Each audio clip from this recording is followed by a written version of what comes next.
Hello and welcome to Thrust Over the World. Later in the programme, I'll be talking to the UN Rapporteur on Palestine, John Bugard, discussing the Football World Cup and latest developments, and the price of oil as well, and meeting supermodel Sophie Dahl. But first of all, Pakistan and Benazir Bhutto.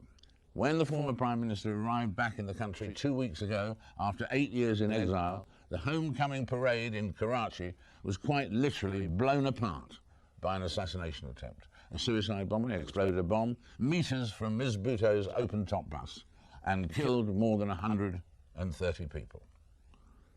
Benazir Bhutto joins us now. Benazir, hello and welcome. Thank you, David. Tell me, has that terrible assassination attempt affected your decision to carry on with this battle? No, it's that horrific incident in which 158 innocent young men, a woman, a baby lost their lives has just made me more determined to continue. I do believe Pakistan is under increasing threat of an extremist takeover. And to save the country, I believe we must restore democracy, get the people's faith in the country, moving the country forward. So I'm determined to go ahead with the mission to save Pakistan with democracy. And how do your children feel about this? They're old enough now to know the risks you've got to take.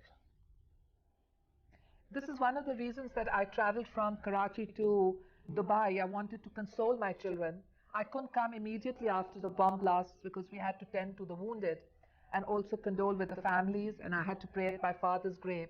But I came here to be with them. They were asleep when the midnight blasts took place, and in the morning they got text messages from their friends saying, "We hope your mother is well." They were pretty upset. And then their father came into the room and said, "I have something to tell you." And they said, "Well, Dad, we already know." They're coping, but obviously they worry. They do want me to continue, though. They understand that I'm doing this for their country and for all the people of Pakistan. That's a marvelous story because it underlines the way that our children these days get their information almost before we do. That's right. And not only our children, but what has really, in a sense, I'm overwhelmed and in a bit also feel a tremendous sense of responsibility, a burden of responsibility, because one of the mothers who lost her sons in this terrorist attack that took place in Karachi has just volunteered her other son to join up as one of my security guards in Rawalpindi. And when our party boys told her she didn't have to do it because she just lost one son, and the mother turned around and said, "The only hope that we have is that she succeeds. And that's the reason why I want to send my second son to be her security guard too." That's very courageous indeed. Tell me, do you know yet, does anyone know exactly who was responsible for this assassination attempt? There was one report that said that you had arranged to send President Musharraf a letter to be sent in the event of your death by assassination, urging him to investigate certain individuals in his government. Is that true?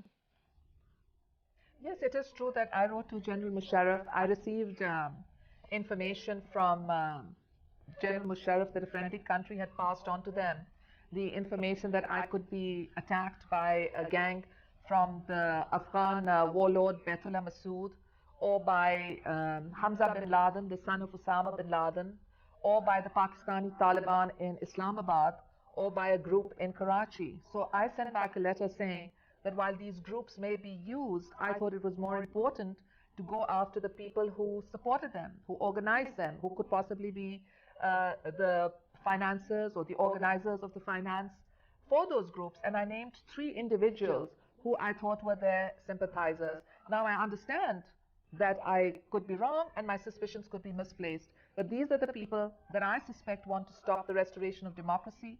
They want to stop my return because they know in 1993, when Pakistan was on the brink of being declared a terrorist state, I stopped the rise of terrorism, and they know that I can do it again.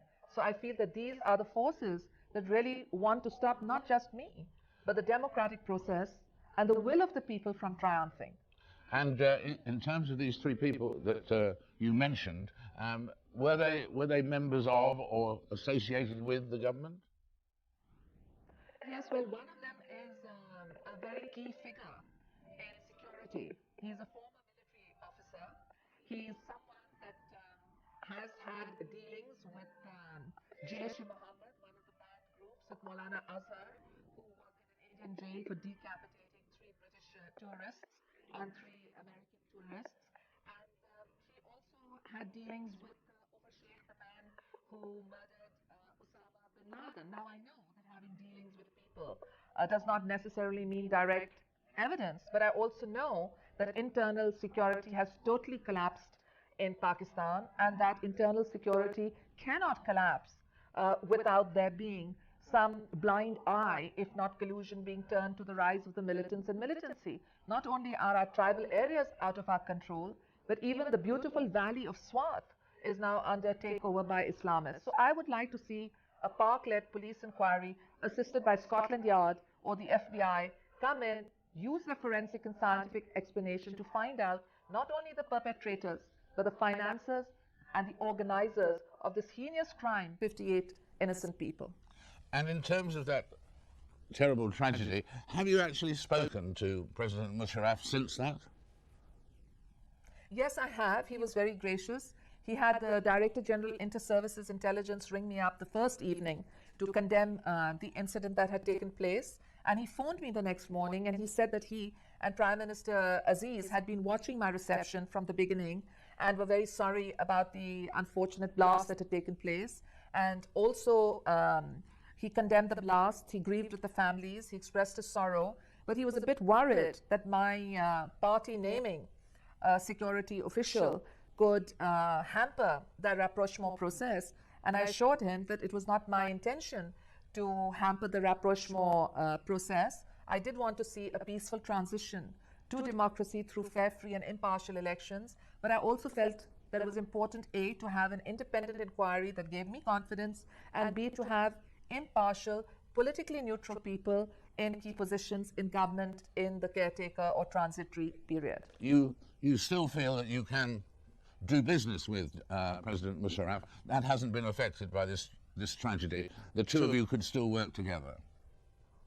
Well, David, I think we need to see this in ongoing negotiations. We both have the desire to work together, but while we have the principles sorted out, we really need to sort out the modalities. Because I'm asking myself how a PPP government, if the people of Pakistan elect us, can actually cope if we cannot have officials in our internal security who we feel have no links to militants and to their supporters. I'm just wondering that if I was the target of a horrific terrorist attack in which 158 people died, and I can't even file a police complaint because the government doesn't allow me to file it, then, well, would this rapprochement mean an effective transition, or would it mean a continuation of the status quo? I'm interested in an effective transition, and I'm willing to explore with General Musharraf the modalities in which that we can have such a transition. But I'm not willing to be the icing on the cake if it's a poisoned cake full of the kind of system that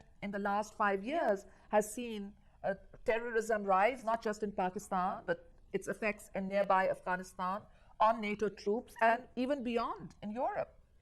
And in terms of what happens next, has there been any progress in terms of the thing about you being allowed to have, or anybody being allowed to have 3 terms in Pakistan as Prime Minister? Well, I have discussed with my party members what has been confidentially assured to us, but they know that we expect a resolution of this issue at the opportune time. But what I'm really interested right now is an investigation, a Pakistan police investigation assisted by the international community with the forensic skills to unmask the perpetrators, organizers, financiers, and sponsors of this act of terrorism. I'm not saying this just because it was an attack on me. The locality where the Chairman Joint Chiefs of Army Staffs lives was attacked 2 days back. An Air Force bus was attacked yesterday. People in marketplaces are killed. And unless we get to the financiers and the perpetrators and organizers, we're not going to be able to frighten them into accepting responsibility for their crimes. They don't accept. They kill people and they think they won't even have to go to jail. They won't have to answer before a judge.